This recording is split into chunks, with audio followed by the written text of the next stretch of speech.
And welcome to the news that broke glass. We are here for episode 35. You might notice that there is not an intro. However, there is an intro. But just shh, because it'll be on further into the video. Because I made two fucking intro things. One was a minute and a half, one was like a minute, another one was like 3.5 minutes. And fucking YouTube was like, oh no, we're gonna have to age restrict them. Oh no, we're taking all monetization off them. I was like, what the fuck? I've got like 50 videos. They're like half an hour long of deathmatch highlight things. They've not been age restricted. They've all been demonetized because of the music, but they're not age restricted. So very strange. Anyway, the intro will be somewhere further into the video after I've talked about some crap, just to kind of get past the YouTube cunts, you know. I've got these. This is a box of T8s. These are 3-foot light tubes. I think I've got 24 of them. And I've also got these. Jesus Christ. Oh. Which I think I've got 23 of these, so 47 light tubes altogether. I can get a fucking one out of the box.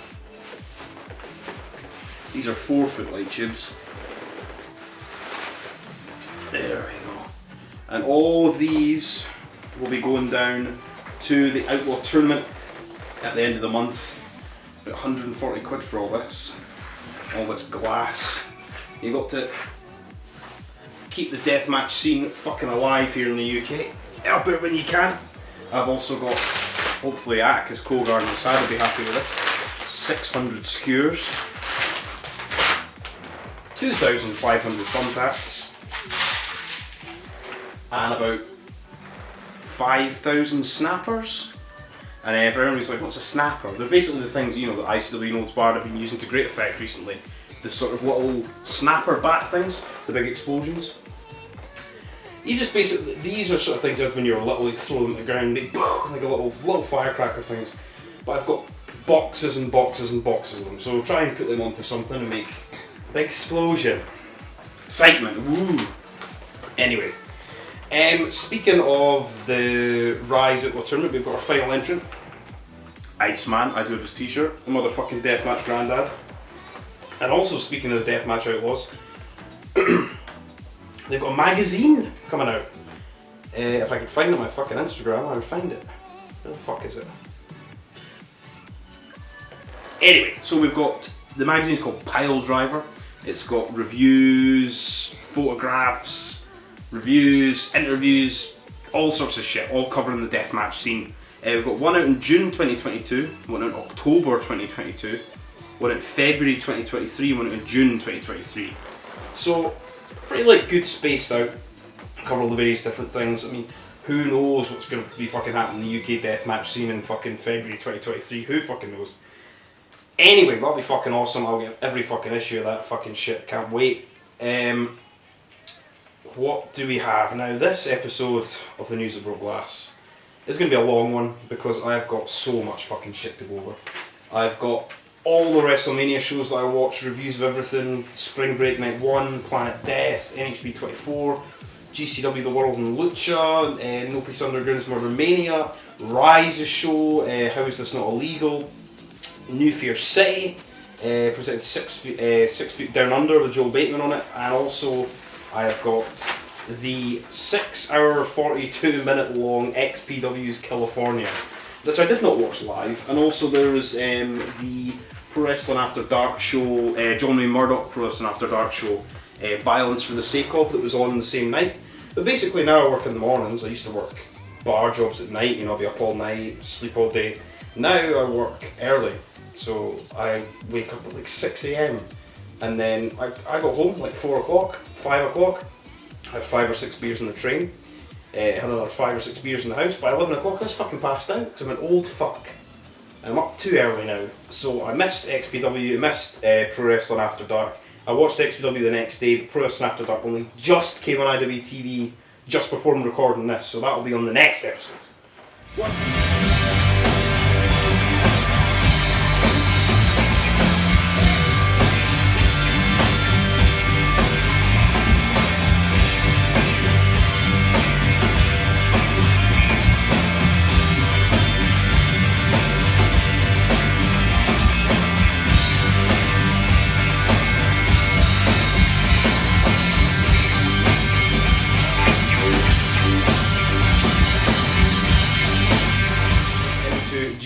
GCW's Spring Break Night 1. This was March 31st at the Fair Park, Dallas, Texas. Now, I'll just go on to say that the venue's nice. I feel that for GCW, for the sort of money and influence and everything they've got, they don't really put a lot of effort into the stage. They didn't really do that at the Hammers thing either, it was just a big GCW thing. I mean, fair enough, it's very minimalist, you know, arty-farty, whatever.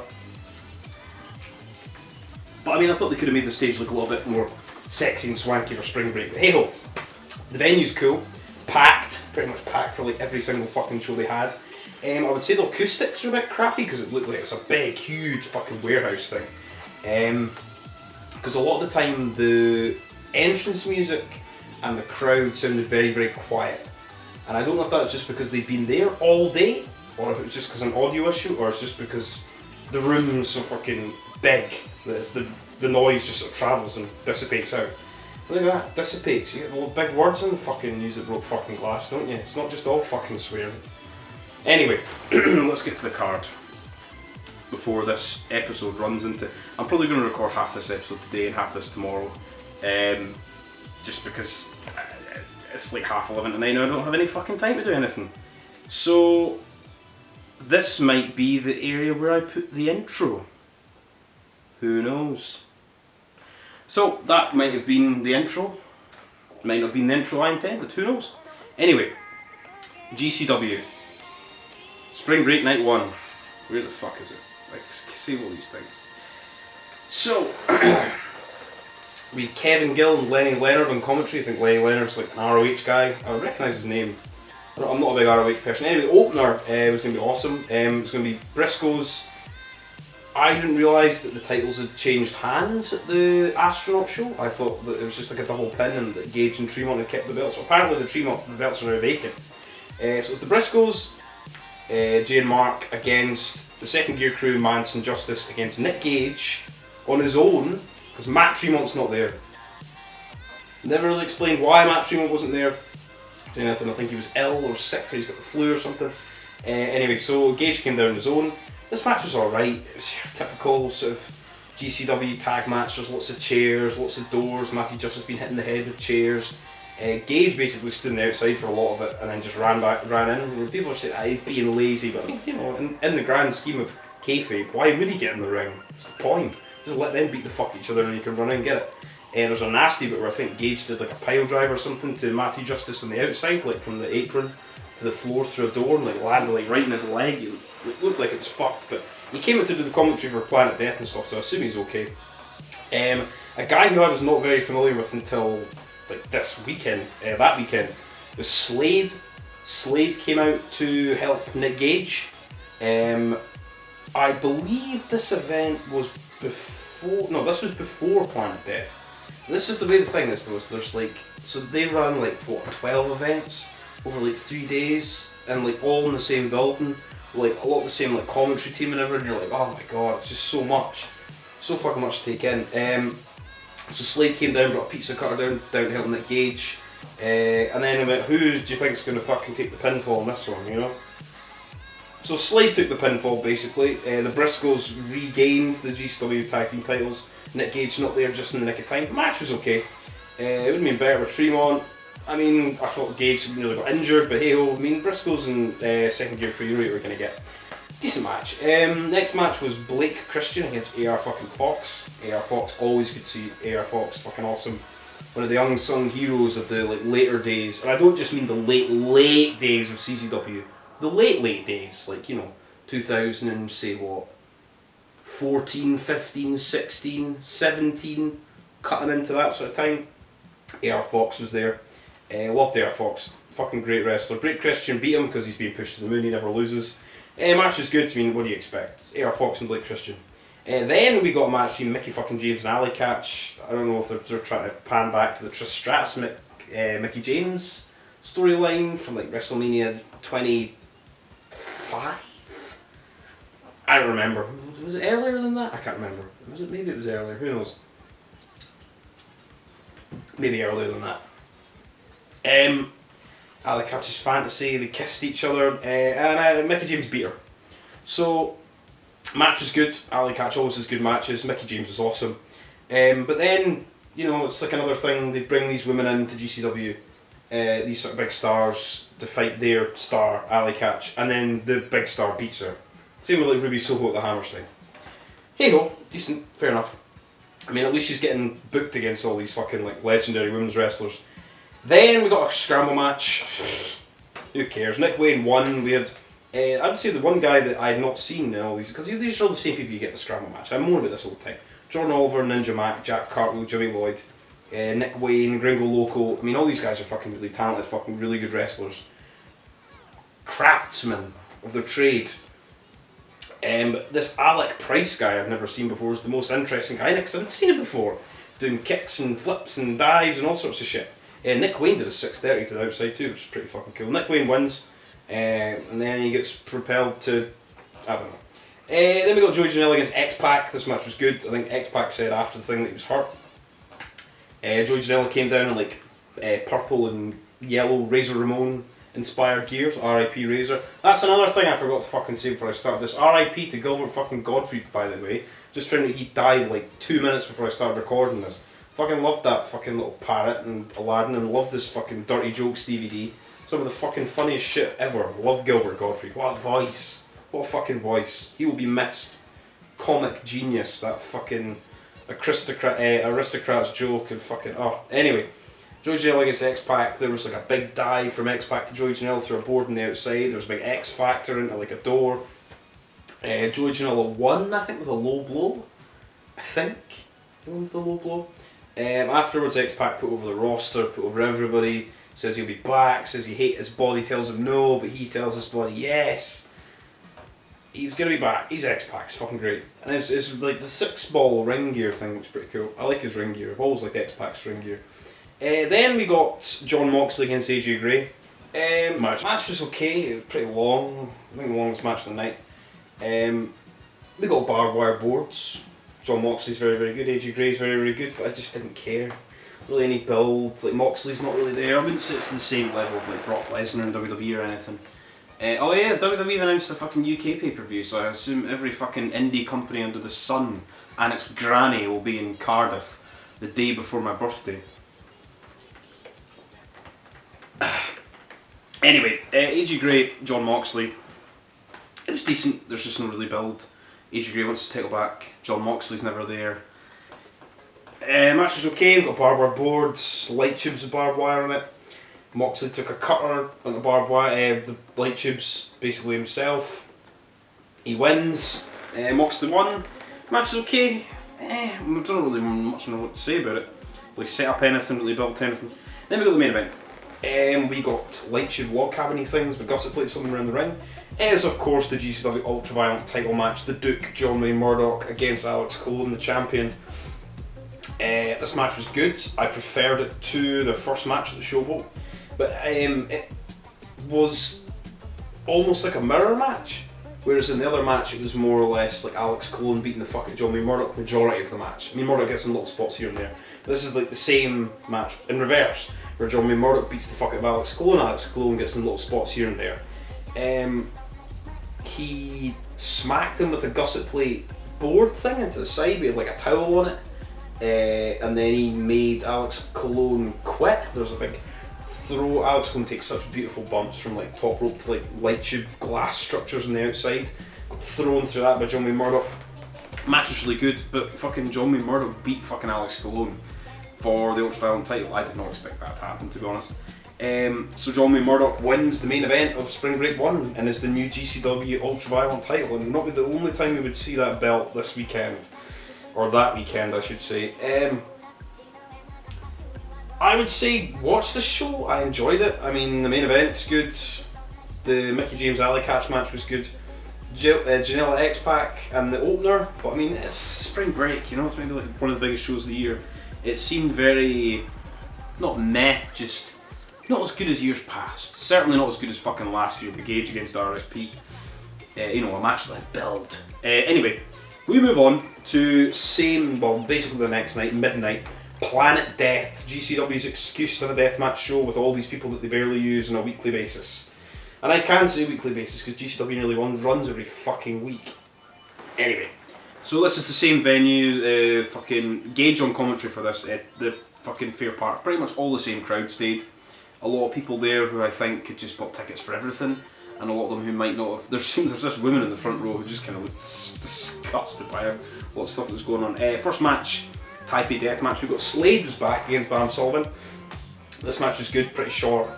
You know, it's Taipei Deathmatch, punching the fuck each other, glass in their fists and everything. I enjoyed it for what it was, but I mean, I wouldn't put a Taipei Deathmatch as an opener, personally. Slade wins, so maybe Slade's going to be in... I don't know what they're going to do for fucking TOS 7, I really don't know. I mean, I'll go on to talk about it, but we've got 2 people from Japan coming in for it. Don't know about the rest of the card, to be honest. Probably one of the best matches of the night was next. Kick pads, thumbtack kick pads and light tubes deathmatch. Cole Radricks against... I always call him Cole Radricks, but his name's Cole Raddick. I don't know where I got the Radricks thing from. I think it sounds better, but that's not his name. Anyway, against Akira. This was just kicking the fucking bumps and dives and just so many brutal light tube, just the explosion sounds these guys got with the fucking...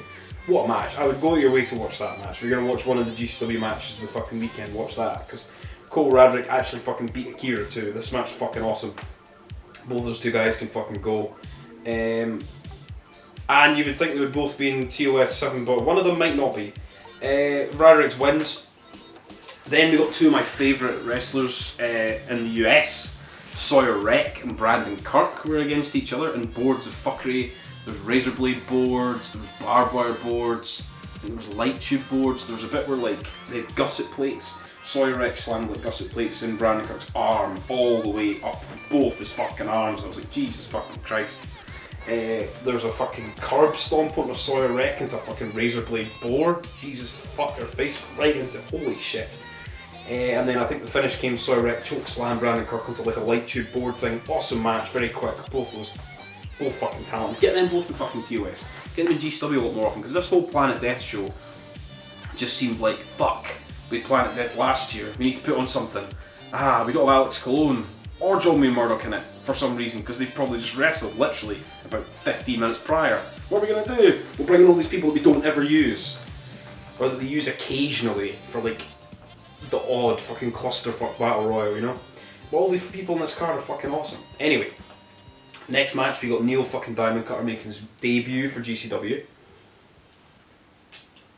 Very happy for that. Against Shane fucking Mercer, this is a rematch they had in NHB 10.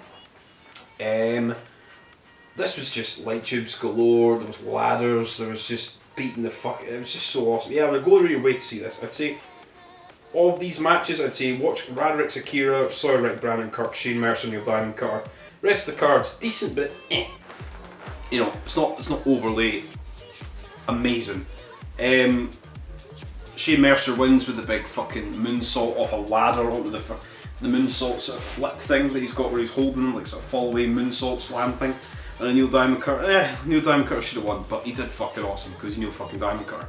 Great fucking shit. Next match, rematch of RPW show at the Deathmatch Circuit, so it's pretty much like put Hoodfoot on the map for me at least. I didn't even know who he was really until then. I remember maybe it was at Deep South before then. Hoodfoot against fucking the legendary Madman Pondo. This match was fucking good. I don't think it was anywhere near as good as the match there in RPW, so go and watch that. But I mean, Hoodfoot fucking beats Madman Pondo. You know, what do you really expect? They're kind of pushing Hoodfoot. Pretty sure he'll be in TOS 7. Pretty fucking sure. And the main event, we got Sadaka against Jimmy Lloyd in a sort of barbed wire boards. There's like 4 boards in the ring. This match is fucking good. There's Sadaka's fucking so fucking just a big spin and dive, and there's just a big sort of like suplex thing to the outside through a barbed wire board thing at the Jimmy Lloyd, and it was like all stuck in her hair and stuck in Jimmy Lloyd's back and everything. That was fucking good. Sadaka beats Jimmy Lloyd, and that's your Planet Death. 6 matches. I mean, very average show. They're just like, we need to have some death matches on it. We need to have some deathmatch show. For the sake of it. It was good, like I say, Mercer, Neil Diamond Cutter, Sawyer Wreck, Brandon Kirk, Cole Radrick, Akira, go your way to watch them. Not a bad match on it, but I just feel as if they just done it for the sake of doing it. Like what GCW says they don't do. They're like, oh, we don't just have death matches for the sake of them. But they do, for this show. Anyway, then we move on to GCW's Gringo Locos The Wrld on Lucha. This is the day after, this is the Friday. I did not watch this live, I watched the ICW NHB show, who would have thought? Fair Park, same thing, same venue, same problem. Well, no, it's not even a problem with the audio, I think it's just more a problem with the venue. The sound, sounds like terrible for people's entrance music and stuff. Commentary sounds okay. Camera work's not bad for a change as well. We got Johnny Nitro against Jack Cartwheel opening the show. Pretty good to see Johnny Cartwheel, Johnny Nitro. They had like little buckets of water and little water things. I don't know these. I don't know. I don't watch Lucha AAA things. I like Lucha wrestling occasionally, but I don't know what the fuck's going on with that. He did a Starship Pain. He did flips and dives. There was big dives and cartwheels and flips and dives. And it was good. Johnny Nitro won, which he should have done. Jack Cartwheel's still awesome. Next, we got fucking a very short match, and a match I was actually really looking forward to. Was Tony Deppen against Psychosis. Legendary Psychosis. Tony Deppen does the best, suicide plancher through the middle and top rope suicide planches in the business. He's fucking great. Done a couple of them. He beat Psychosis. The finish was kind of weird. It was just kind of came out of nowhere. He just kind of basically hit a running knee, I think. And then that was it. It was 5-6 minutes maybe, and then he won. Even he seemed shocked that he won. Psychosis got beaten by Tony Deppen. Big one for Tony Deppen, but I mean maybe Psychosis was hurt or they had to rush to the finish. I don't fucking know. Then we got the obligatory scramble match, but this one wasn't as bad as usual because it had different people in it. We had Chris Carter, who's a Texas regular, I think, for local wrestling. Drago Kid, Golden Dragon, and Octagon Jr., sorry. Aero Boy, fucking so good to see Aero Boy in GCW. And Shane Mercer. Flips, dives, Lucha, flips, dives, Lucha. Shane Mercer wins. I'm happy with that. I thought that match was pretty fucking good. I cannot tell you a single thing that fucking happened from it, but it's a Lucha fucking 6-man scramble match, and who knows, there was big flips and dives, and flips, and more dives and flips. And Shane Mercer wins, because he's the big guy. Then we move on to Extreme Deathmatch, or Lucha Extreme as they call it in this show, with Sadaka against Pagano. Now, this match was good. This was probably my favourite match of the night, if I could find the fucking thing. I don't know if I'm as high energy as I usually am talking shite on Music Broke Glass. I'll probably be more high energy when I record the second half of this tomorrow. When I'm not recording at 11:45 at night. Anyway, Pagano, Sadaka. This is probably one of the scariest bumps spots I've seen in a long time. There was a ladder lying on the floor on the concrete outside with a chair on top of it. And Sadaka just suplexed Pagano onto it. No give, no care, no nothing, no tables or anything, just straight onto the fucking ladder on the floor. And it looked like it fucking hurt like fuck. Sadaka won with, I think, her big sort of spin and splash thing to the outside. Maybe she dragged him in, I can't fucking remember. Oh no, Pagano won, sorry. I don't remember what the finish of that match was. This is what I'm saying, there's a lot of fucking wrestling, it's all happened in the same building. I did watch this a week ago as well. And you know me, I take copious amounts of notes. I do have notes. Where the fuck are my notes? Where the fuck are my notes? Am I sitting on my notes? Oh, they're over there. I was looking about for my notes. I didn't even mean that to be funny. Look at all the notes I've wrote. Where the fuck are they? They're over here. Not that many notes. I usually just watch the shows and try and remember off the top of my head, which is dangerous sometimes. Anyway, Pagano wins. I think with Sadaka matches, it feels like whoever she's wrestling, that they don't like each other. If that makes any sense. I'm sure they don't. I'm sure they're great fucking mates, but anytime she wrestles anybody, it always seems very serious, and they're actually fighting each other, which is really, really good. Like for the wrestling enjoyment, realism aspect of it. Then we got a 6-man tag team match. Gringo Loco, Team Gringo Loco. Abismo Negro Jr., who I think looks fucking cool. Demonic Flamita, who I like, who doesn't really care about the fans and gives them everybody the finger all the time. He looks like he enjoys himself with his wrestling. I like that. I think people enjoy themselves. and Gringo Loco defeat Team Laredo, which is Laredo Kent ASF and Ray Horace. This match was good, much like other matches. Flips and dives and dives and flips and dives and flips. But go and watch this. I would say, of the show, I would say watch the main event, watch the 6-man, watch Pagano against Sadaka, and I would say watch AR Fox against Ninja Mac as well. Team Gringo wins, because I mean it's Gringo Loco's big thing. I can't remember what the finish was. Like a lot of these lucha things, there's so many people doing so many things all the time, flying and it's breathtaking, acrobatic brilliance. But when you ask somebody to be like, oh, what happened? Unless you've got a fucking notepad sitting there with you for the entire match, you're like, I don't know. Flips? I don't know. Anyway, then we move on to AR Fox against Ninja Mac, which is a dream match, I would suppose, to some people. I do really like AR Fox. I do like Ninja Mac too. AR Fox won. He did beat Ninja Mac, which I was surprised. I thought we were going to give Ninja Mac a little push for that one. Match is relatively short. It's good to see Fox again. I think it's just the only other him. I don't know if he was in the Clusterfuck, because I did not watch that show. Because from the Clusterfuck I remember from the year before, it was so long. And it just took so long, it would never ever end. I remember the Clusterfuck, not last year's spring break, but they did the spring break before that, which was in Indianapolis, where I think the main event was Tremont against Alex Colon. It's like Tremont's retirement thing. And they had the Clusterfuck before that, and I was just sitting up waiting on Tremont and fucking Alex Colon. And I was just like, it went on and on and on. So I said that to myself, I'm not watching the fucking Clusterfuck this year, fuck that. Anyway, we move on to the main event, Dr. Wagner Jr. against Psycho Clown, and I thought this match was going to be a lot more. I thought, because they billed it as like Lucha Extrema, but it wasn't really. They had used like one light tube. They had like a bin. They were hitting each other with chairs. They hit each other with chairs a few times. Match really, really good. Went quite long. Psycho Clown got his mask ripped off. Dr. Wagner Jr. won. I would recommend go and watch that match.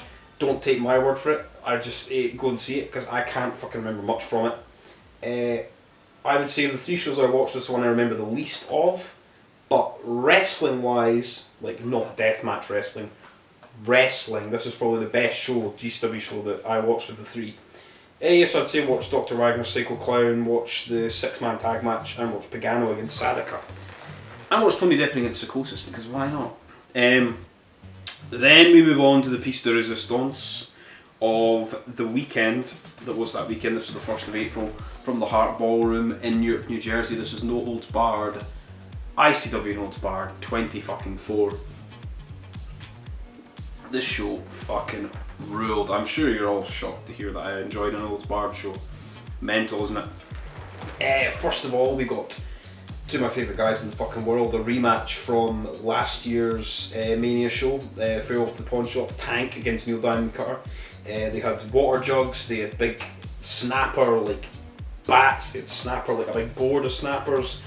They had chairs, they were throwing the fuck at each other. Neil Diamond Cutter fucking beat Tank again. Neil Diamond Cutter's beat him twice in 1 year. It was so good to see, because the last time they were in the Hart Ballroom for NHB 21, Neil Diamond Cutter and Tank were both not there. So this is like both their debuts in it, and that fucking building's fucking awesome.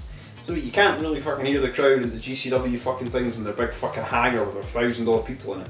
300-odd people packing out the Hart Ballroom. You fucking hear fucking everything. They're fucking loud. Speaking of loud, like Neil Diamond Cutter and Tank coming into this fucking big huge ovation, it's fucking awesome. The next match, the SATs, Joe and Jose Maximo against the Carnage Crew, Tony DeVito of Baldy's fame, and HC Loke.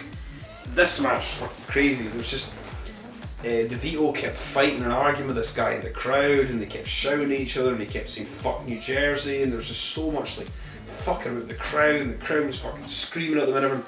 I was like, I didn't even know what's happening. I was like, is a fucking riot gonna take place? Like, was he gonna beat the fuck out of a fan? Like, what the fuck's going on? It was great though. And then they actually started like wrestling, and it was pretty fucking awesome too. Just the heat and just the feeling of just like, I was like not knowing what was gonna happen. It's fucking good. You don't really get that a lot in wrestling. You get that fucking Sadaka matches though as well. But fuck me, the SATs and the Carnage Crew are like legendary tag teams from like ROH, CZW days. Fucking all over the fucking independent wrestling world, the Carnage crew, the SETs. They fucking tore it down when they actually got to wrestling, when they were not fucking about with the fucking crowd and pissing around. But it was still funny and it was entertaining. The SETs won in the end. I thoroughly enjoyed it. I was really hoping the Carnage crew won, and they came into the Baldies music as well, which is always good. I love that fucking song. It's so simple, such an easy, simple song. But the minute you hear it, I'm like, fuck yeah, fucking Baldies, man. Then we got Isaiah Broner, who's replacing Justin Kyle, who's fighting Tommy Vendetta. And Isaiah Broner, who is not known for being a deathmatch guy at all, came in fucking all guns fucking blazing. Took fucking light tube shots, took it to fucking Tommy Vendetta. I think it was his first ever, proper like deathmatch. He was fucking great. He was fucking over. Tommy Vendetta did fucking win. But my fucking god, well fucking played to that guy. He will be fucking back. I am 100% certain of that, because that was fucking awesome. Just standing in for Justin Kyle and he's taking fucking light tube shots like a fucking champ. Fucking great. Then next we got Casey Kirk and Danny DeManto. This was great. Casey Kirk attacks him from behind, the light tube bundle like she did to the Reverend. Also, I will say for this show, we didn't have Ron Nemey's not on commentary anymore. Boo, fuck that. But we did get, for no Ron Nemey, hopefully Ron Nemey's back soon. Love fucking Ron Nemey. Nemey's fucking great. With the struggles on commentary for this show, we got the Rev for a little while. Love the fucking Reverend. That was the first time I ever saw or heard the Reverends on commentary in IWA Deep South years ago. Then we got Eric Ryan on commentary for a little bit. Then we got fucking Schlack. I want Nemey there all the time, but if we're not going to have Nemey, this little revolving door of people, I'm fucking happy for that. Because all three of those guys fucking... It was great, it was entertaining, it was funny, it was informative. What you need from a good fucking colour guy, you know? Then, where the fuck is it? So anyway, Casey Kirk blasted Danny DeManto with light tubes from back, like she blasted the Rev at the previous show. I do have those posters now, you see, from that show, NHB 23. There was gussets plates. Casey Kirk was bleeding like fuck. I've never seen her bleed so fucking much in my fucking life. Danny DeManto was fucking pulling fucking blood at the end as well. Light tube crutches, light tube shots, fucking all. Danny DeManto's hitting his big fucking finish. He'd done it a couple of times on Casey Kirk. Off the top through fucking tables and doors and shit. Oh my god, it was so fucking... What a sick finish. I think it was like old like fucking John Domerville finish, like the move 1,000 Maniacs or 10,000 Maniacs or whatever. Fucking awesome. But in the end, Casey Kirk fucking won. I think with a big dive off the top. She beat the boss. She's beat John Wayne Murdoch. She's going to be fighting Brandon Kirk in Boston. Is she going to beat her husband? Who knows? Is she going to get a title shot with Eric Ryan? Is she going to win the world title? Who knows? Everybody's fucking so hyped and pumped her ovation that she got for coming out for this. Was fucking awesome. And then after the match, something very strange happened. So after Mrs. Kirk beat the boss, Azrael, who was meant to be fighting Danny DeManto, came out, attacked the boss. Some light tubes was in the ring. And then Enter Sandman by Metallica played, and the fucking Sandman showed up, was in the crowd with a big massive plastic bag full of beers, pouring them into all the crowds. His time to save the boss took a long time, but it's a Sandman entrance, what are you going to do? It's fucking awesome, love seeing the Sandman. Pouring beer in everybody's mouths, came in, he attacked fucking Azrael eventually after like 5 minutes to get to the ring.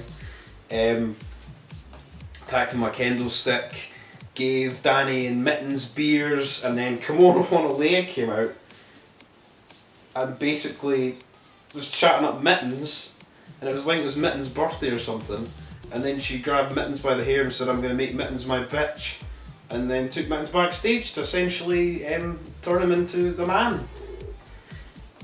It was a strange segment, but it was entertaining for what it was. Made me laugh. It was so good to see the Sandman, Honolea, Mittens. Mittens got blasted by a fucking snapper bat as well during the match. It was fucking awesome. Just the whole Casey winning, all the blood, the Kimono Honolea stuff, the Sandman, Mittens. It was just everything that you needed in like one match. It was fucking great. And then we moved on to... We got the sumo match. There was like a big, in the ring, there was a big thing of salt. We had Satujin against Cannonball. This was just bloody violent fun. Two big massive guys beating the fuck out of each other. Satura's Kutabo blade, they were both bleeding like fuck. This match was really, really good. Good to see Jeff Cannonball back in ICW NHB as well. Very, very fucking good deathmatch wrestler when he does deathmatch. He doesn't really do them very often, to be honest, because he usually wrestles in H2O and he's usually tagging with Duncan Aline, who I do fucking really like, by the way. But Jeff doesn't really do too many of the death matches in H2O. Satujin wins, unsurprisingly. Hopefully at some point he'll get a fucking title shot. And then we move on to my favourite match I have seen this year, hands down, was Schlack against the Bev. It was insane. Go on IWTV right now, pause this video, go and watch that match. It's only about 9 minutes or something, but it is just ultra fucking violence. That is deathmatch wrestling personified. Brutal, hardcore light tube bundles, non-stop, throwing full force at each other, in the crowd, out of the crowd. The amount of fucking glass and dust in the air is fucking unreal. There's so much blood and glass and violence and just disregard for everybody's safety. It was great. It was beautiful. And in the end, unfortunately, Schlack won. But I can't be mad at Schlack because it's Schlack. But he wins with a big fucking elbow drop on the Bobby Beverly covered in tubes. The Bev won against Tommy Vendetta last month, but he got beaten by Schlack this month. But the Bev will have his day. But that match just genuinely fucking... It was awesome. It was so good. Then we move on to, I'd say, probably the biggest profile match on the show. Not to take anything away from the event. Akis Kogar against John Wayne Murdoch for the number one contendership for the American Deathmatch title. John Wayne Murdoch's in the ring. He's actually got the GCW Ultraviolent title with him, which I did not fucking expect to happen. He's on the mic, chatting away. Big reception for the Duke, obviously, John Wayne fucking Murdoch. Akis Kogar attacks him from behind with a bunch of light tubes.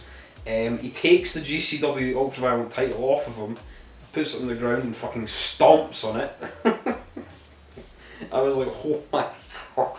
Alex Colon does not seem very happy about that on Twitter or Facebook or Instagram, whatever he's talking about. I was like, Jesus Christ, I can't believe they did that. Then this match is just light bulb fucking city. Yeah, because Kogar's got a fucking Circle 6 t-shirt on too. This match was great. There was the spot, the Dixie fucking Deep South fucking John Wayne Murdoch Destroyer off the top through a light tube. Light tubes on a fucking door. When was that match they had that? Deathmatch Circus Night 2 or something? Was the last time they fought in ICW NHB, I guess, against John Wayne Murdoch? Was that it? Deathmatch Circus 1? Well over a year ago? I think that might have been that show. It was definitely one of the ones in the Field of Fear.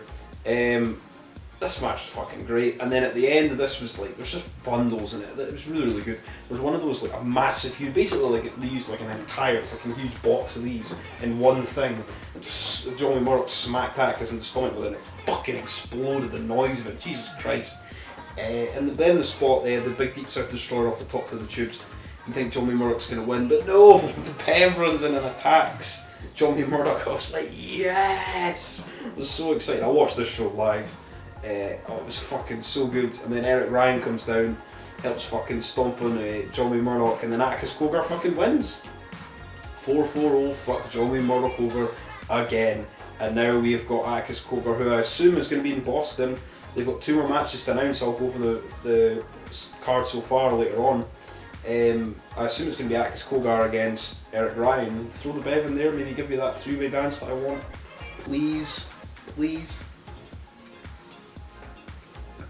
Anyway, and then we move to the main event, which was Eric fucking Ryan against Dale Patricks. Light tube prison, light tubes all around the ring. This was fucking good. They were just beating the fuck at each other. Another quick match. I still know those bars that fuck around. I can say probably the longest matches were like 15 minutes, and that was like probably the SET match where they were like fucking around, shouting at the crowd and all that stuff.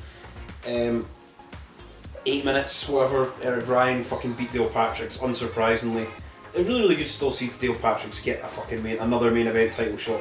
One of these days I think he might get the title. He had a big shine on him before, and there was that stupid fucking rainstorm that fucked it up last year. One of these days he will have the belt. I mean, there's a lot of people that wanted the belt though. Satu, Neil Diamond Cutter, Bev. I mean, it's a very new title. Very new title of the dog, so this will have his day, as they say. And Eric Ryan fucking beat Dale Patrick's referee decision, fucking stomp, stomp, stomp.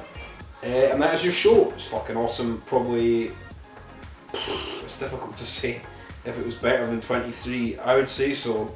I don't know. Certainly toss up between those two fucking shows. Like, I fucking loved it. Can't wait for the next fucking show. And then we will move on. That was NHB 24. We will move on to No Peace Underground and New Fear City present Murder fucking Mania. And welcome back to the same day. No, I'm only joking, it's not the same day. It's 2 days after. I got too tired and stopped the video halfway through, but we are back. I've got a Darko shirt on, my fucking pick to win the Outlaw tournament. And what are we going over this time? Murdermania. No Peace Underground and New Fear City present Murdermania, April 1st, Dallas, Texas at Creators Don't Die. Tell you this much, I fucking loved the venue. It looked very, very arty and cool, and it just looked sort of like I don't know, like a swanky trash heap, which is the best sort of environment for an O-ring deathmatch show. Where's the card? So we got Keita Murray, Anthony Henry, and Yoya. I think Effie was on commentary for most of the show. This match was okay, dives and flips and things like that. Hey Newey. She's a good cat. Keita Murray won. I can't remember what the finish was of this. Who knows? Anyway, then we got a no-ring tag team match. There's Jay Vidal. I think this is when like I went away to go and get beer or something. It's 3 minutes. As Jay Vidal and Keita Murray defeat MSP, Aiden Argo, and the Danger Kid. I sort of vaguely remember something happening like that. A lot of the things that happen in like No Peace Underground and stuff like that, I don't really know what's going on, because they have shows like quite infrequently now because of they don't have the soundbar anymore. I still love No Peace Underground though, and other stuff's on Fight too. Akira was against Ron Bass Jr. First time of me ever seeing Ron Bass Jr. It was good. There was like a bull rope, and Ron Bass Jr. was taking fucking light tubes like nobody's fucking business. Decent match. Akira wins. Then we got Killing King and Sawyer Wreck in swanky, lovely tag team gear against Lindsay Snow and Masha Slamovich, and Akira comes out to watch his Mrs. Masha. Lots of light tubes, lots of just brutal spots. Masha and Lindsay Snow are both in the same white gear, and the only reason you wear white gear is to get blood in it. Sick bumps, light tube shots. A lot of the light tubes in this show are like not breaking, like pretty fucking stiff, hard light tubes.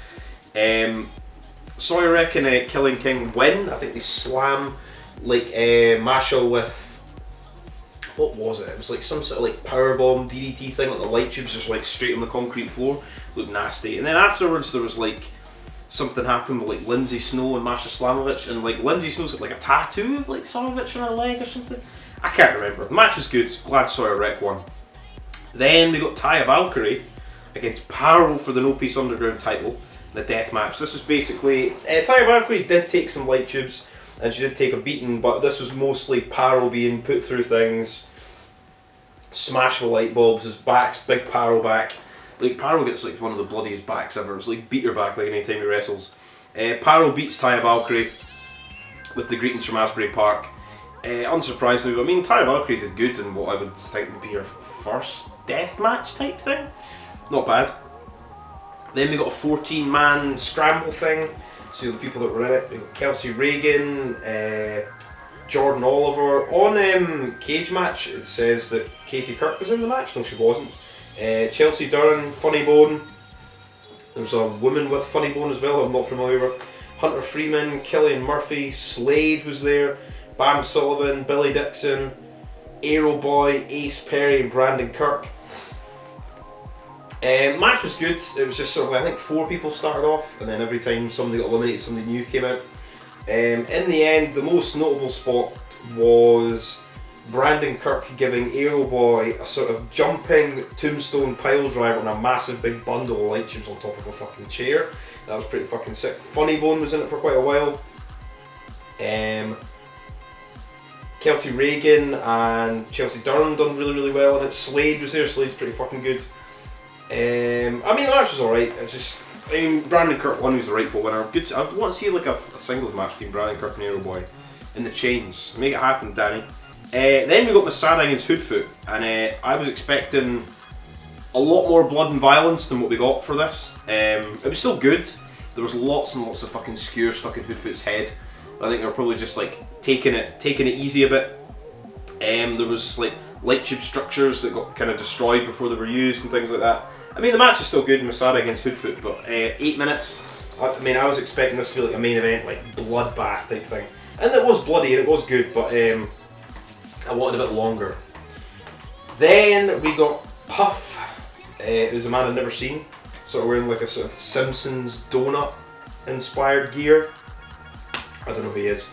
Defeats Frank the Clown in a single light tube death match. This was like comedy, I suppose. There's a single light tube. There's a bit where Frank the Clown, who I think's Mick Foley's daughter's boyfriend or something. I don't know. I remember he was in the fucking GCW War Games thing against Cardona when Moxley won the belt. Is that the same guy? My mind falls apart with things like this. There's a bit where he hit the single light tube, he went to throw up to smash Puff and he hit it off the roof. That was kind of mildly amusing. But hey ho, didn't need to see that. And then the main event, we got Casanova Valentine against fucking Tony Nese.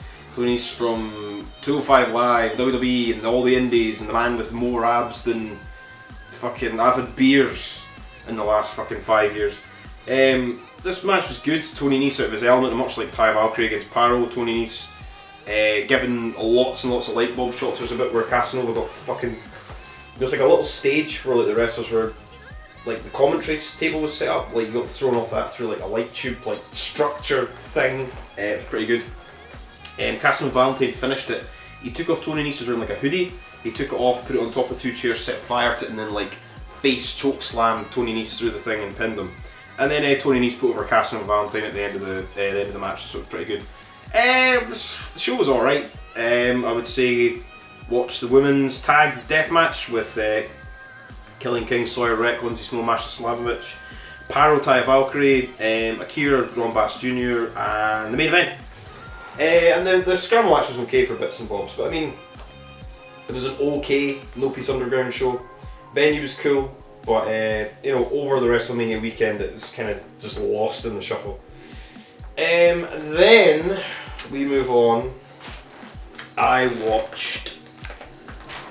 I need a pen. Rise have a Patreon channel, if you're not all aware. Go on Rise's Patreon. The link should be somewhere in the description for my in the description for the video. Jesus Christ! Go on their Patreon. I think it's like £4 a month, £3 a month. Support Rise. So the full show's up there. No commentary, multiple camera angles. In the Eager Studios, this is March 25th, Leeds. How is this not illegal?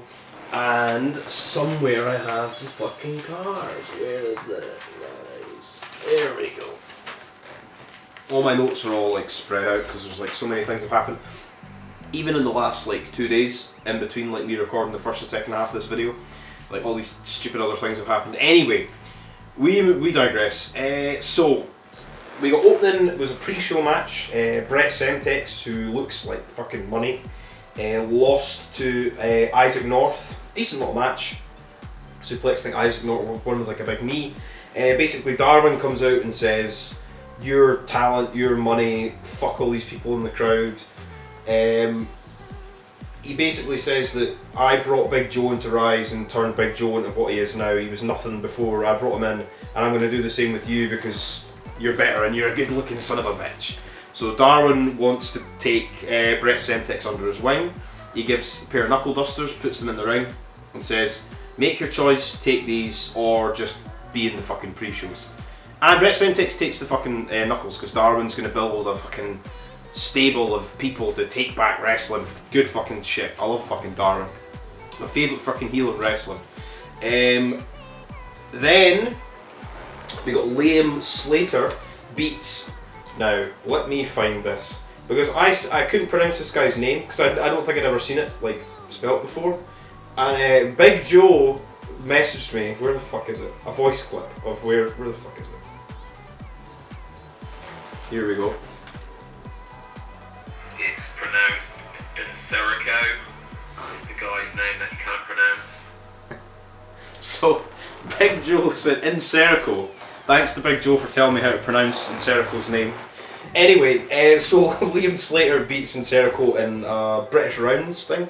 And it not usually would be my cup of tea, you know. I mean, I did used to watch World of Sport when there would be like reruns of it on the rest of the channel and things like that. This was good.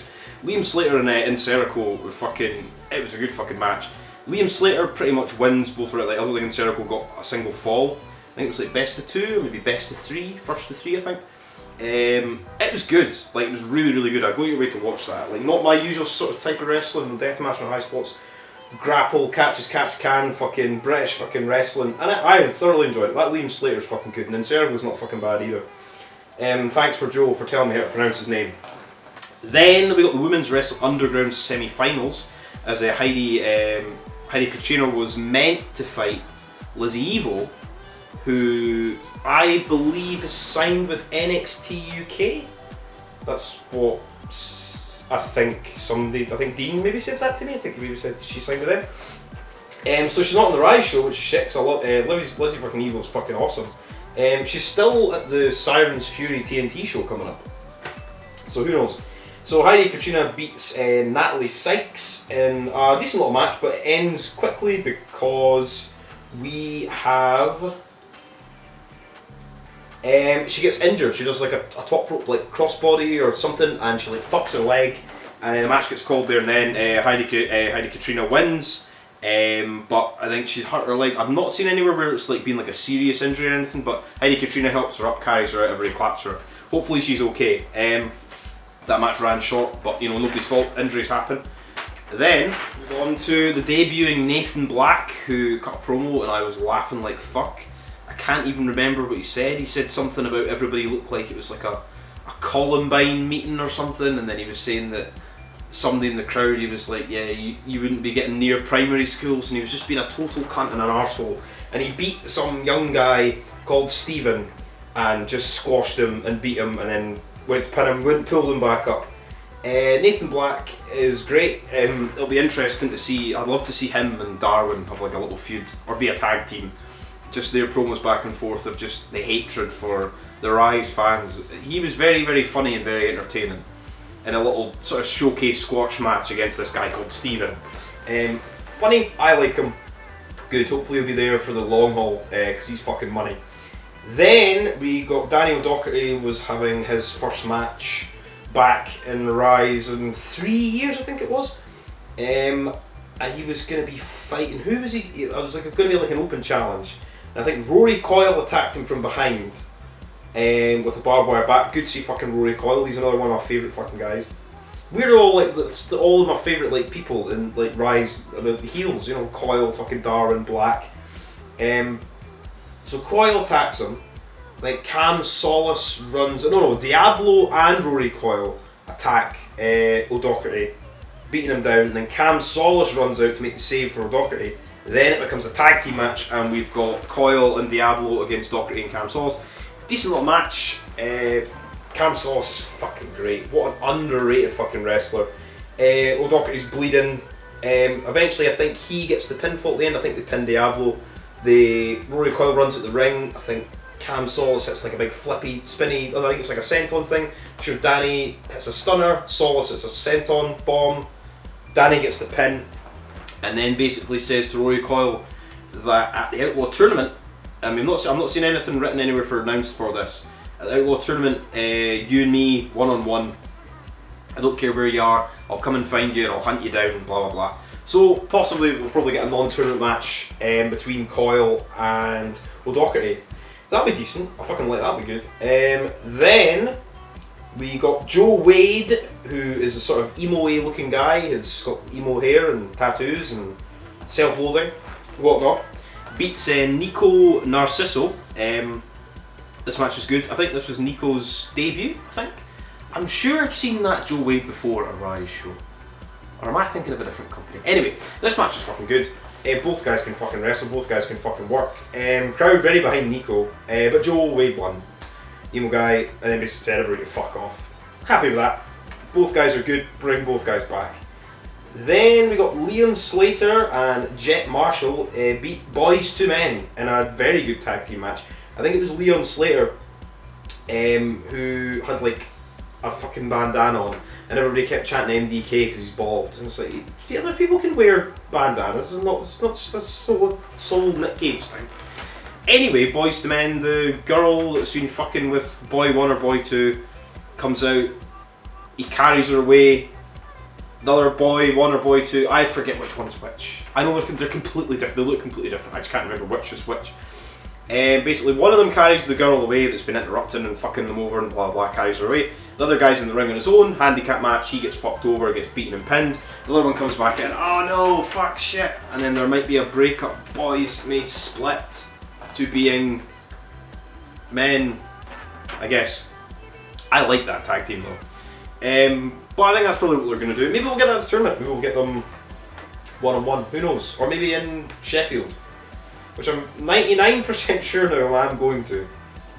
Then we got Darwin defending the Rise World title against B.A. Rose. This match was fucking good. Darwin just going for like quick pins and quick covers and be like, fuck, how he's kicking out. B.A. Rose hitting some sick fucking tiger drivers on Darwin. This match was good. In no way, shape and hell B.A. Rose was going to beat Darwin on this night. But then we did get Brett Semtex came down, he had his knuckle dusters, he distracted B.A. Rose, but then he actually used the knuckle dusters and he punched him I think twice or something in the face with the knuckle dusters, went through, Darwin pins him, and as Darwin pins him he still puts his feet on the ropes even though B.A. Rose is knocked out and Darwin retains his title.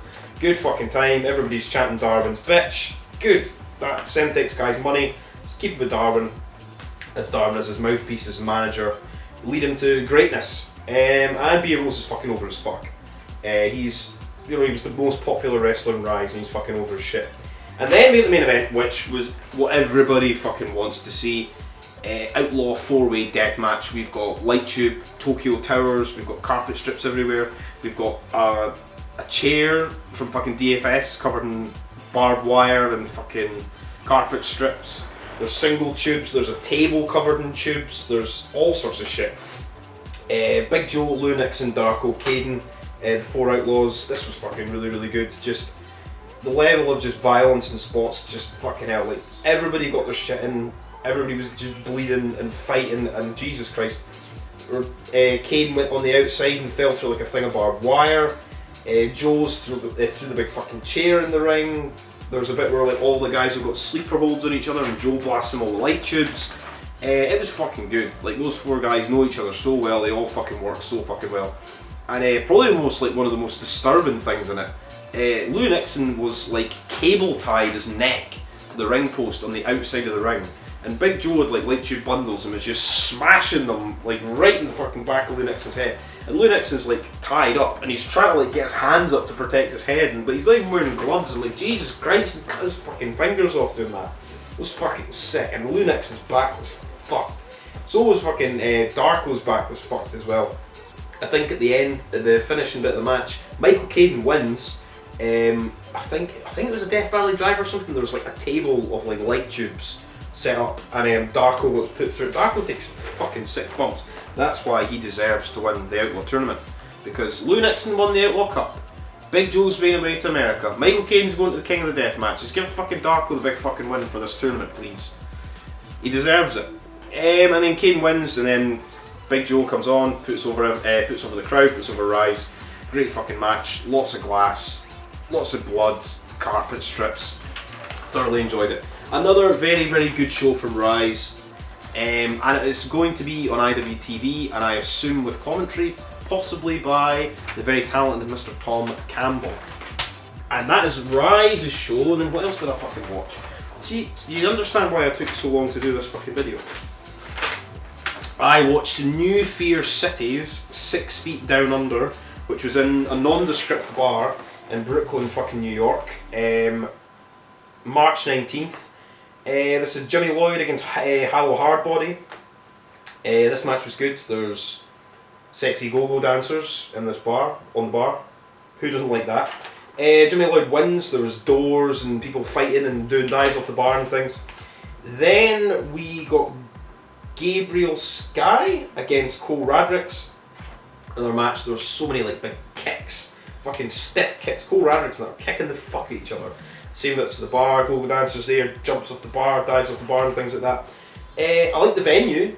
Go-go dancers were there. It was good. Looked very, very grimy and gritty. Exactly what you expect from Casanova's New Fear City. Sorry, not No Fear City. Is it New Fear? Pretty sure it's New Fear. If I'm sleep deprived and it's No Fear, then I'll change it. Then we got Slade was against Man Bun Jesus, who was the guy who came out with a man bun, and 2 guys in massive bear costumes. Slade beat the fuck out of him very, very quickly. He was attacking the bears and said, "Fuck this bullshit." Slade's fucking everywhere. And says, "I want to fight fucking some other cunt." Because I think Slade was meant to fight Hoodfoot or something. No, so he was at the venue or something like that.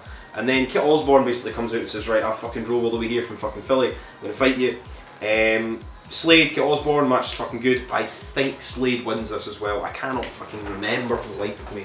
I don't remember most of the results for this show. And then we got the main event. It's on IWTV, just go and watch it. It's like an hour. You've got what? 1, 2, 3, 4 matches, basically 5, and one of them's like a tiny little match.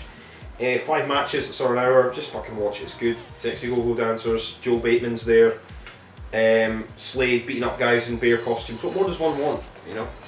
So the main event, we got Casanova Valentine against Joe Bateman, fighting, drinking shots, fighting, doors breaking, skinny light tubes. Casanova Valentine slams Joe Bateman onto like a big bundle of like skinny tubes on top of a door. I can't remember who fucking wins this, but I think it was Casanova Valentine, I have a feeling. And I think this was the last thing on Joe Bateman's last tour that he did. He was in the US. The production level of New Fear City is fucking really, really good. And the show was really, really good for an hour. Joe Bateman, fucking awesome. Joe Bateman Casanova, great. Go and watch it.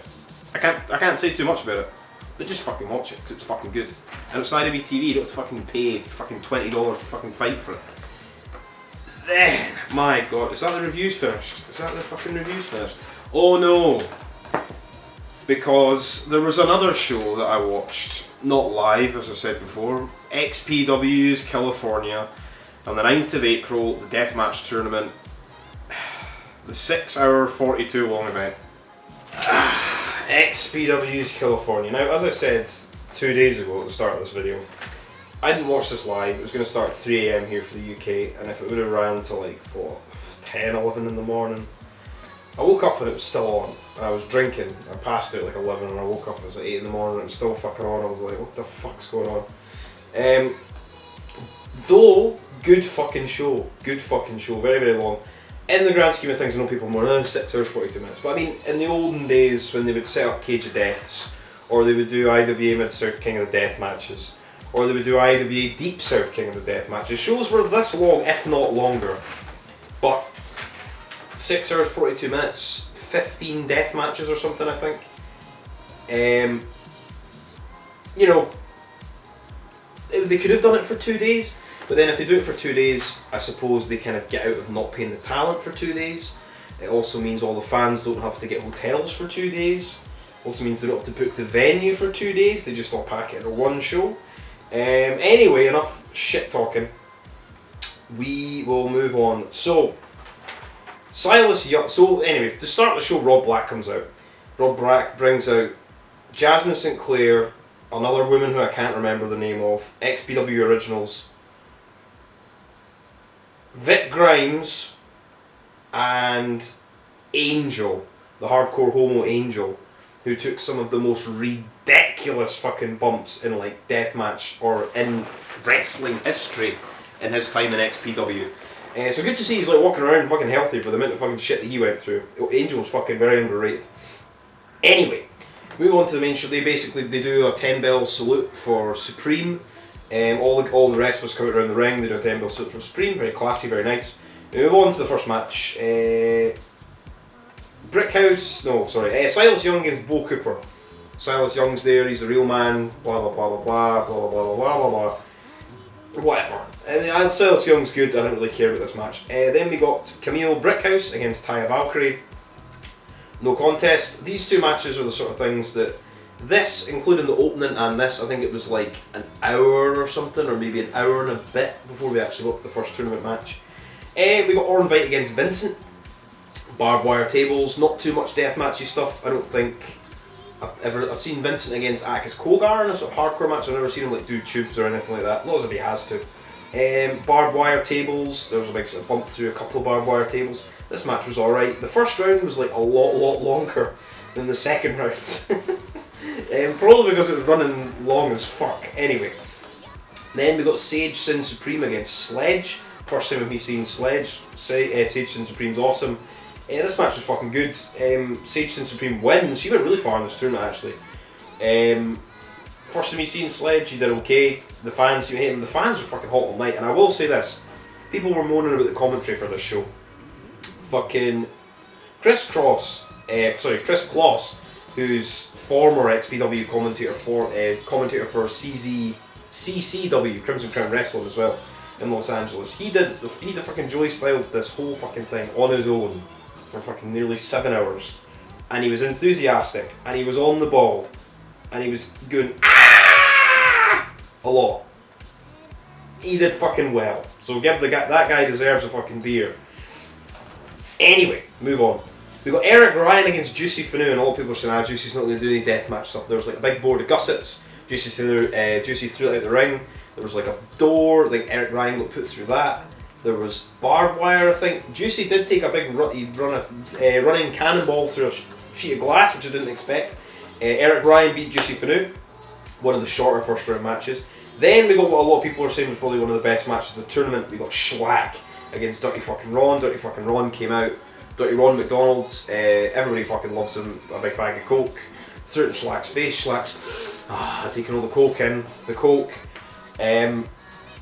This match was good. Light tubes, blood, gore, violence. I'm not going to go over all these matches in like epic detail, but this match was fucking awesome. Schlack's a fucking monster. I'm so glad that Schlack's all over the place now, because there was a time where like Schlack was like barely anywhere. He was like in GCW and he would like do commentary for occasions, but now he's like fucking everywhere.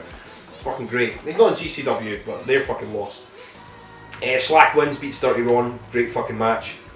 Then we got Pagano against Shane Mercer. This was another good fucking match. There was like a carpet strip, big table on the outside. Pagano got fucking slammed through that. Both these guys were fucking awesome. Pagano wins.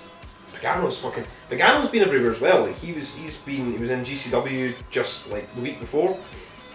Pagano beat Shane Mercer to advance. Then we got Necro fucking Butcher against Hoodfoot in a match that was well beyond the expectations that I thought. Necro Butcher looked fucking really fucking good. Considering it was maybe like his second or third match like back in wrestling against fucking Hoodfoot in a big deathmatch tournament, it was fucking good. And the Necro Butcher fucking beat Hoodfoot. Couldn't believe that. Couldn't believe that he put him over and Necro Butcher advanced. Amazing for the legend of the Necro Butcher. He was doing good. People were like, oh, he's not looking that well. He was looking pretty fucking good, and for my opinion, and the opinion of a Scottish Mark who's fucking drunk all the time when he watches wrestling, I thought he was pretty fucking good. Then we got Masada versus Lucky, a match that I'm sure has happened several times in GCW and CZW. I can't remember much of this match, but I remember there being cinder blocks. I think cinder blocks being bashed into people's backs and things like that. That match was pretty fucking good. Masada fucking beats Lucky. Then we're meant to have Matt Tremont against Big fucking Joe, but Matt Tremont couldn't be there. Apparently he's got the flu or he's ill or something. I think he's going to be at the next H2O shows next week, which I'll cover in one of these bits of paper that I have. So Terex, or T-Rex, or Terex, or however it's pronounced, was against Big Joe. And people think, it's not gonna be that good. So like, a lot of people don't like it. But that Terex guy fucking took a fucking beating. Big Joe was beating the fuck out of him with light tubes. He wrestles for Crimson Crown Wrestling as well. And I think the UEW, the Ultraviolent Empire Wrestling, or whatever, another one that's in California. I don't know if that still runs anymore. But I remember him being in Crimson Crown Wrestling. Good fucking, that match was good. Like, people like, what were they expecting? That Terex guy to fucking go, and he's Big fucking Joe. Big fucking Joe's in XPW. Crazy. Fucking so happy for Joe to get the fucking push to go over to fucking XPW for this tournament. I'm sure it's like a childhood dream of his to wrestle for XPW. But Big Joe wins, Big Joe advances. His second round match was insane. Get on to that. Then we move on to Sage Sin Supreme against Orin Vite. Second round death match. This was just light tubes, violence, barbed wire. I did not expect Sage Sin Supreme to win this match, but she did. She beat fucking Orin Vite to advance onto the semi-finals. Jesus Christ. Then the next match we got was very, very short, was Schlack against Eric Ryan, which could main event any fucking wrestling show in the world for the talent that both these guys have got. And Schlack beats Eric Ryan very, very quickly, about 3 minutes. Light tubes, violence, light tubes. These two know how to fucking work, they know how to fucking wrestle. And I want to see Schlack against Eric Ryan in the chains. I don't know if we've had that yet in ICW Nolan's Bar. I'm sure somebody will know.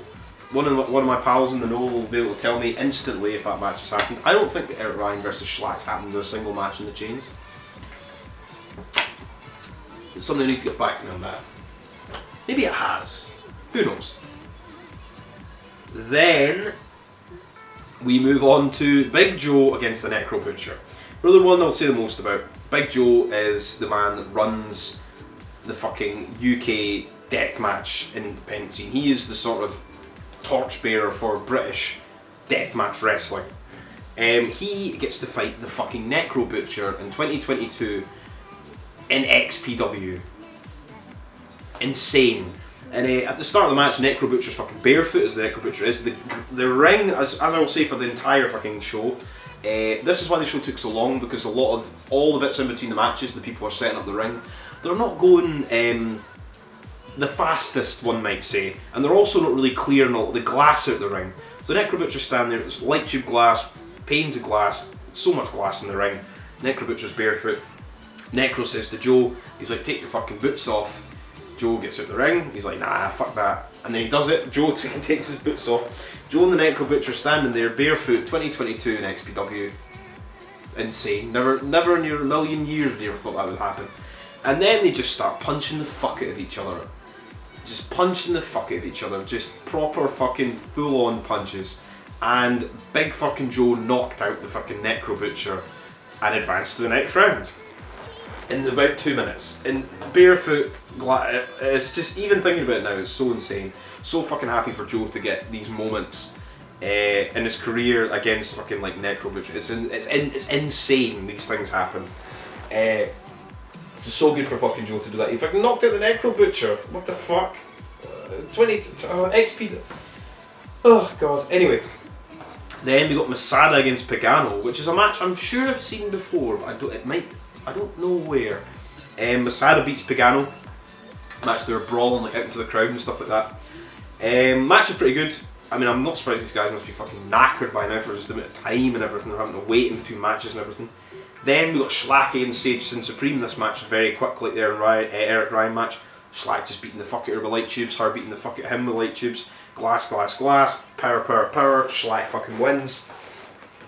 Then we got Masada against Big fucking Joe, and I was sitting there and I was like, come on, Joe. I didn't know the results by this point, I was just watching it, like not live, but after the fact. I was like, come on, Joe.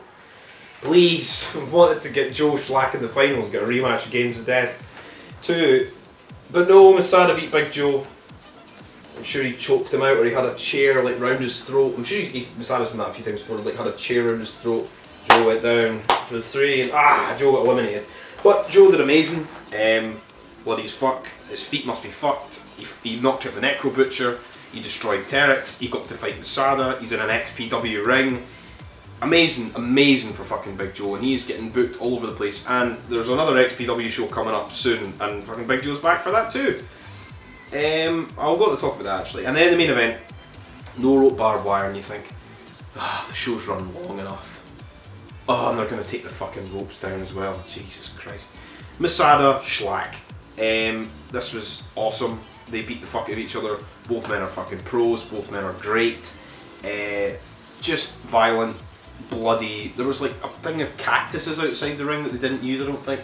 The final spot was, I think, there's a table in the ring that sort of fell apart. Schlack put it on. Oh, there's other spots as well where Schlack had his fucking. I think that's how he beat Dirty Ron. He set fire to his elbow pad and a big elbow off the top. Schlack like set fire to the table, and then like big backdrop driver Masada fucking onto the table. It was on fire. Pinned Masada. Schlack is your champion, and he got this sort of shitty. I think it was done on purpose, like shitty like bowling league like trophy thing, and I think there was like some porn star. I don't know who she was. Misha somebody came in the ring with Schlack. She was in the crowd earlier on, distracting Dirty Ron, I think. I'm trying to remember. This is like such a long show. Anyway, Schlack gets the mic. He says, "Where's my fucking belt, Rob?" Because the winner was meant to get the deathmatch belt as well, but they didn't bring it out. He says, "Fuck this company, fuck this trophy," and he destroys the trophy and leaves with that porn star woman. So yeah, I mean, all those fucking matches, like 4 matches, death matches, 15 death matches, just to destroy the trophy. I thought it was quite funny. XPW's like first big proper show back in the Derby room. I fucking enjoyed it. Chris Kloss, did fucking amazing. Schlack was awesome. Big Joe was awesome. All the guys were awesome. Everybody done really well. 6 hours 42 minutes. Fucking go and watch it. It's on Fight. It's $20. Fucking worth it. Fucking worth it. I'll be checking out their next show. You've hooked me, Rob Black. You've hooked me. Jesus Christ. I think that is all the reviews. My fucking god. Now we move on to GCW. Where are we? I've got notes for this. So basically, I'm not going to go over the GCW shows that are coming up this weekend or the weekend after because there's too many shows. They don't have. The Bussy are the new tag team champions. They beat the Briscoes. I know that for a fact. I'm just going to go over the ultra-violent shit because we have some shows. Where are we? There's too many GCW shows. Right, anyway, so Atlantic City, this is the 30th of April, the Showboat, there's like a double header. In Too Deep, that terrible Sum 41 song. So, we have got Joey, this show actually looks pretty fucking good. Joey Janela against Mike fucking Bailey, which I'm sure happened in CZW many moons ago. Chris Dickinson, who's just signed a contract with New Japan Pro Wrestling, by the way, well done to him, is against Biff fucking Busick. Former CZW World Heavyweight Champion, by the way. You're not in the back, you're in the front. Then we've got an ultra-violent championship match as John Wayne Murdoch defends against Cole Radrick. I can't wait for that, that'll be awesome. And then we have 2 Tournament of Survival 7 qualifying matches. We have got Hoodfoot against Akira. You would think they would both be in the tournament based on their assurances. So, I mean, we're probably going to get one of them. I'm going to say Hoodfoot's going to win that. I don't know. And then we've got another qualifying match. Slade versus fucking Sawyer Wreck. I really want Sawyer Wreck to fucking win that, but they seem to be pushing Slade in GCW, so I think he'll win. So this show is shaping up to be pretty fucking good. All the matches look good so far. And then we have GCW presents Life Goes On. Where is it? There's so many GCW shows. Right, I'll need to go on Cage Match. GCW's like Facebook is like a nightmare because like anytime you click on it, there's like 8,000, and they put up the same like pictures like every 2 days of like their shows that are coming up, and you're like fucking hell. Also, the other news with GCW actually, which I'll find before I go into this. So basically, according to some the GCW podcast apparently, Brett Lauderdale has said that the biggest wrestling company in the world has expressed interest in Bloodsport, and there has been discussions.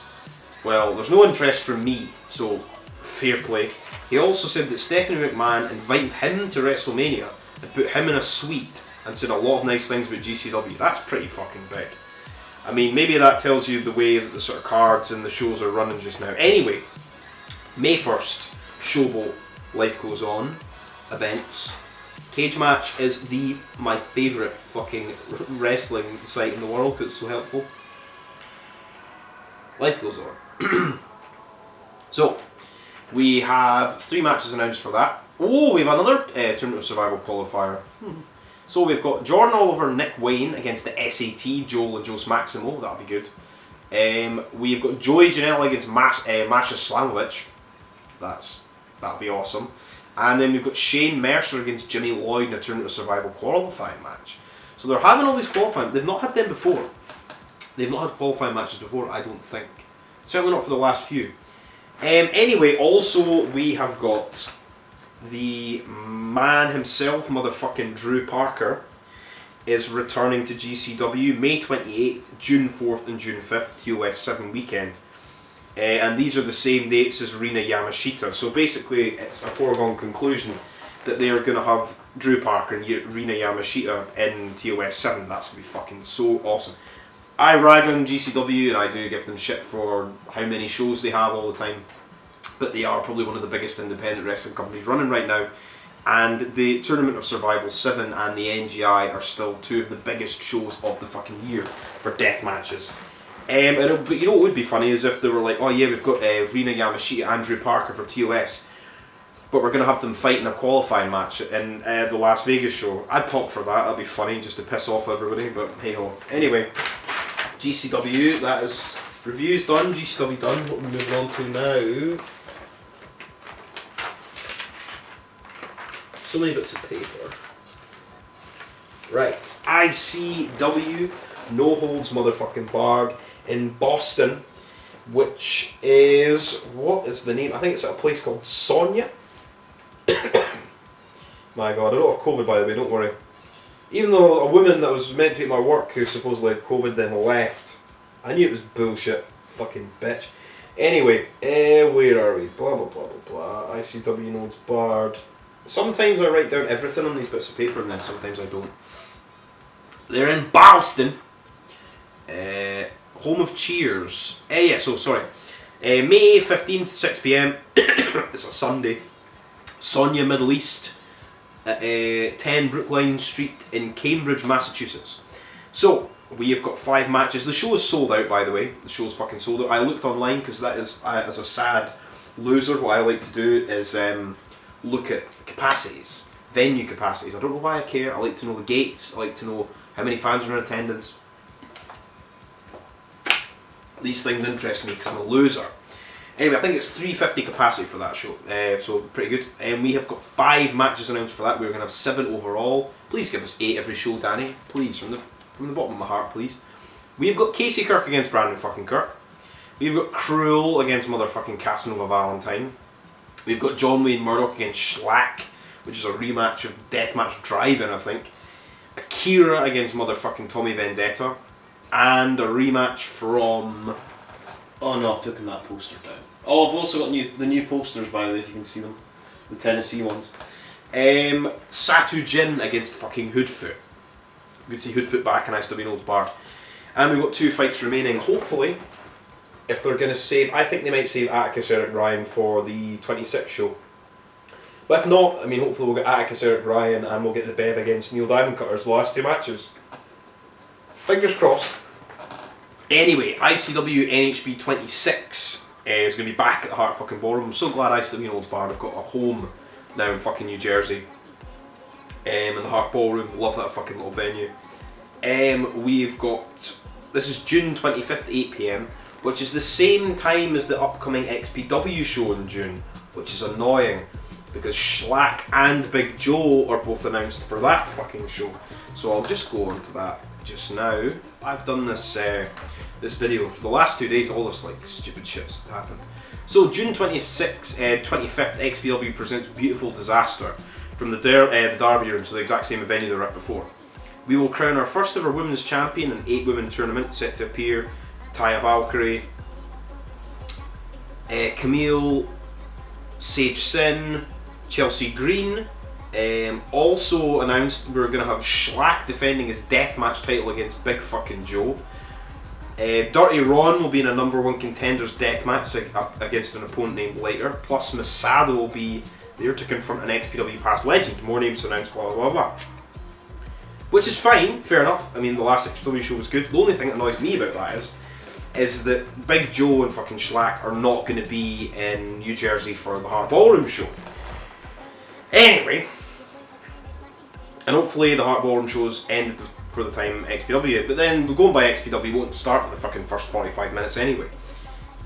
So we have got the Heart Ballroom ICW Notes Barred 26th June 8 PM. We've got one match announced for that so far, and it is the returning fucking Joel Bateman is against Casey fucking Kirk.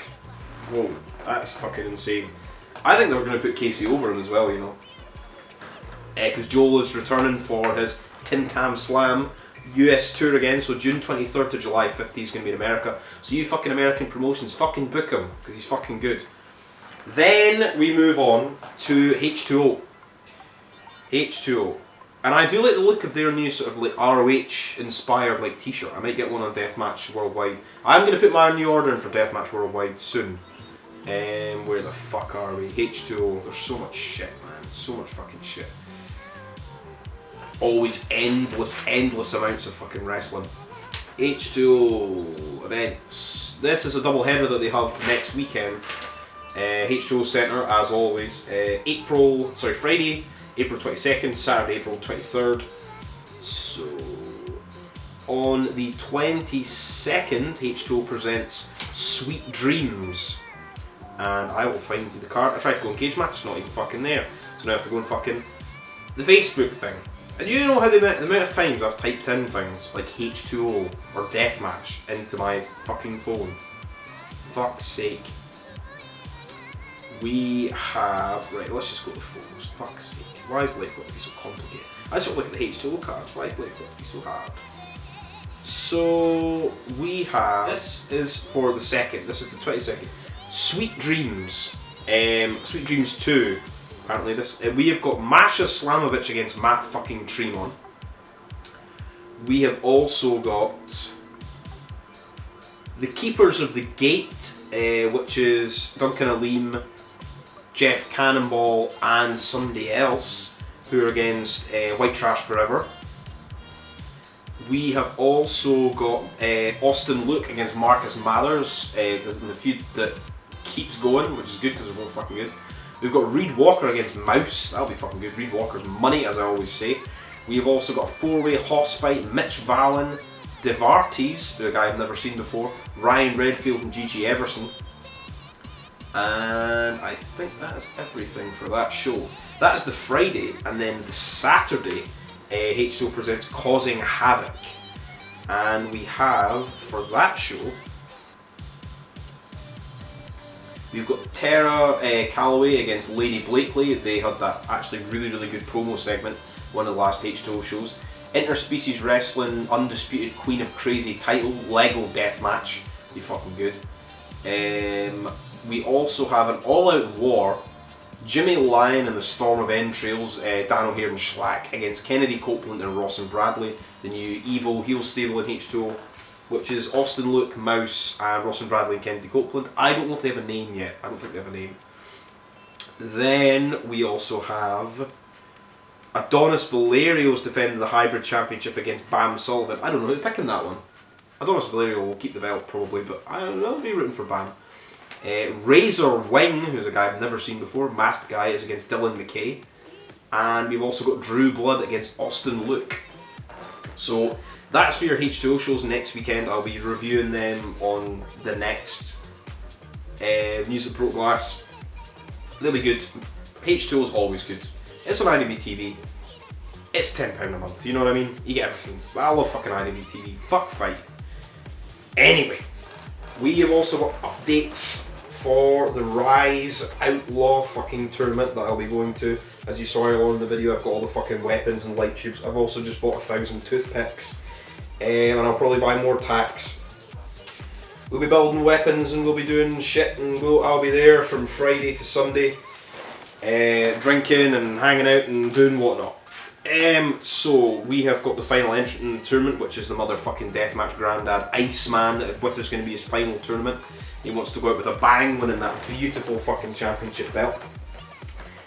And we've also got our first round match for the Rise Outlaw Tournament, which is April 30th at the Welly in Hull. There is a few tickets remaining, so fucking buy them if you have not.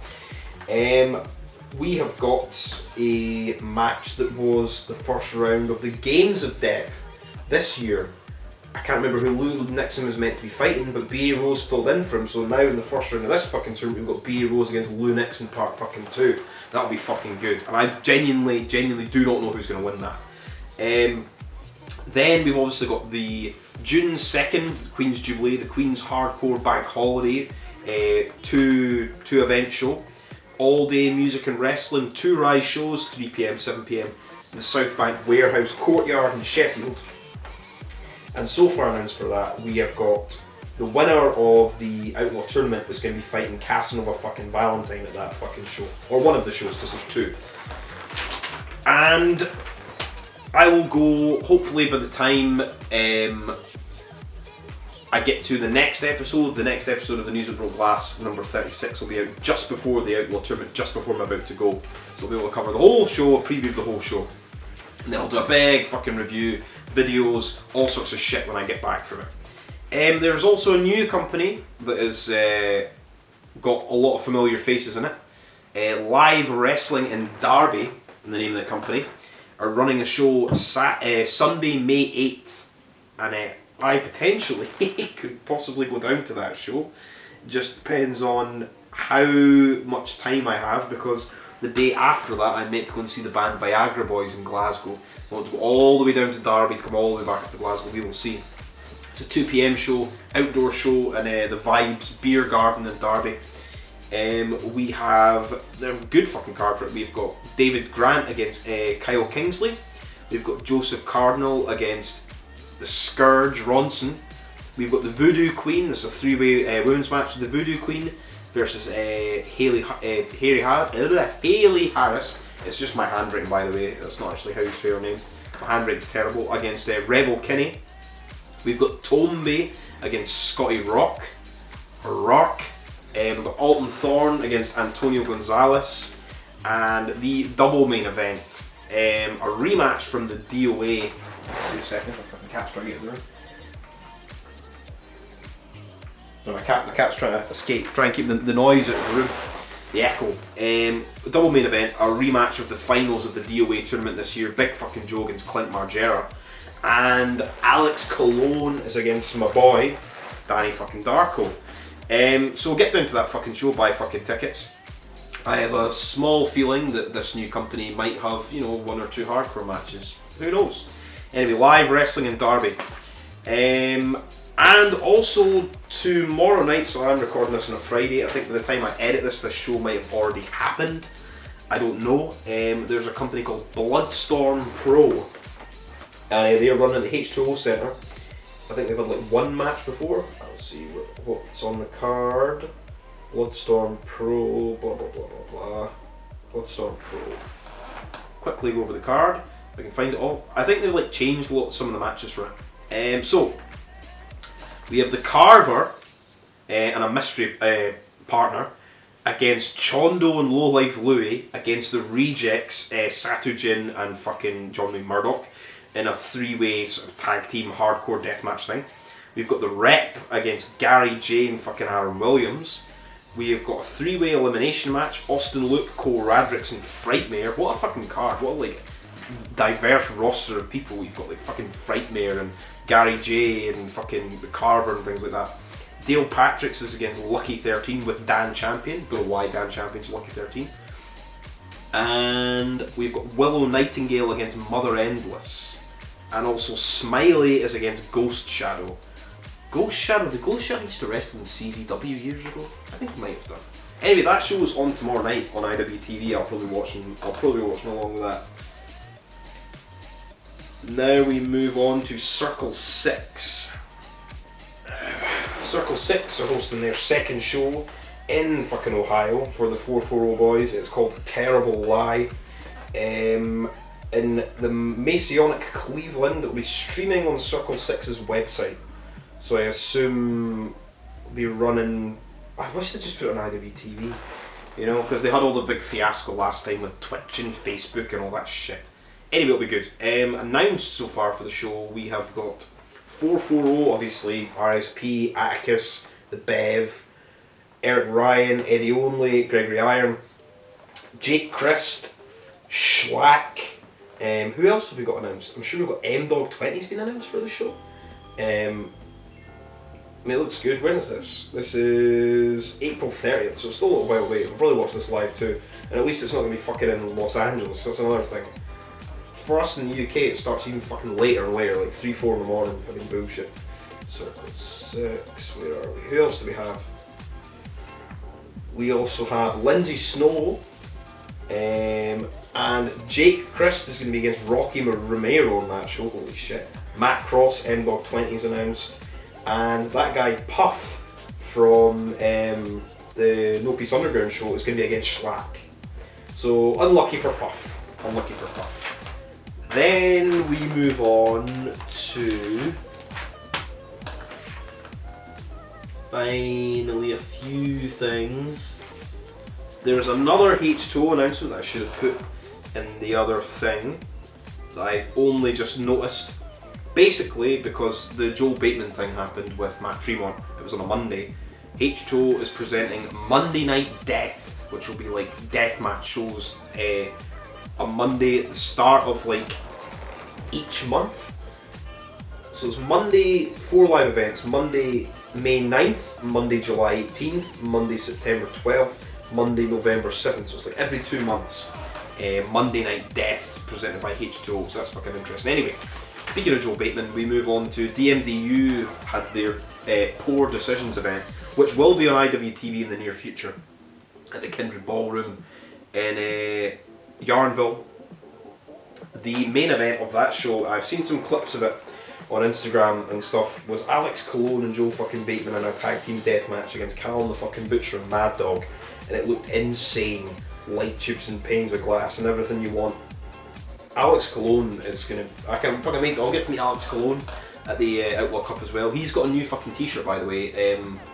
Go on Deathmatch Outlaws and get his new fucking t-shirt that's coming out to support him while he's on his little excursion into the UK. Also, that DMDU Poor Decisions. Get it? Like a beer. We got Barbed Wire Madness, as Down Under was against Vic Craig, and we also have a Light Tubes and Cinderblock deathmatch as York was against Horace. So I mean, 3 death matches in it, looks fucking awesome. DMDU is the fucking shit. Then I'll go over all the matches that are happening. This is this weekend, tomorrow, but it'll be on IWTV at some point. I don't think it's live on IWTV, I think it'll be at some point next week. Not Here to Fuck Spiders. We have got, this is Saturday, April 16th at the Arrow in Swanson in Melbourne. We've got Tom Barrett against Mad Dog. We've got now a 5-way death match. So it was going to be Xavier Black, Vixen, York and Damien Rivers. And now I think Down Under has been added to that match to make it a 5-way death match. So that's fucking awesome. Then we've also got the tag team champions, Aisha and Murdoch, Misspent Youth, are against Big Dude Energy for the DMDU tag team titles. We've got Chanel Phoenix tagging up again with Jordan Sampson against Seb Matters and Tarlee. Not too familiar with them. We've got Everett Connors, who is the guy who wears the like weird ring gear with the teddy bears on it. I think he's Charlie Evans' boyfriend, so I think that's why he's probably on this show. He's against Edward Dusk, who's a fantastic fucking wrestler, so that'll be an interesting match. We've got Big Rig Fox is against Broderick Valentine, and we've also got the basically three main events. The DMDU title match, Kid Valiant against Royce Chambers. I mean, fingers crossed for Kid Valiant to win. I don't think he will though, but I hopefully he will. Deathmatch, which I think is now being billed as a spike board and a razor blade board. Sorry, nail board and razor blade board. Joel Bateman versus fucking Charlie Evans. and the main event, the DMDU Deathmatch title on the line. Callum Butcher defends his title against the blood fighter Alex fucking Cologne. And I think that is everything thus far. Jesus Christ, my voice. Anyway, hopefully this video doesn't take too long to edit and upload. This has been the news that broke glass, episode 35. Hopefully the intro is able to fit in and it's not fucking age restricted like the 2 new things I've put up. Who knows, if that does happen, I'll remake another intro, and hopefully this video will be up on Saturday at some point. Probably it'll end up being up after the fucking Bloodstorm Pro show, but at least this weekend there's not too much wrestling. And I will also watch the Pro Wrestling After Dark's John Wayne Murdoch Violence for the Sake of show for the next episode. Anyway, this has been the news that broke glass, broken into 2 days. No deathmatch, no life. Woo!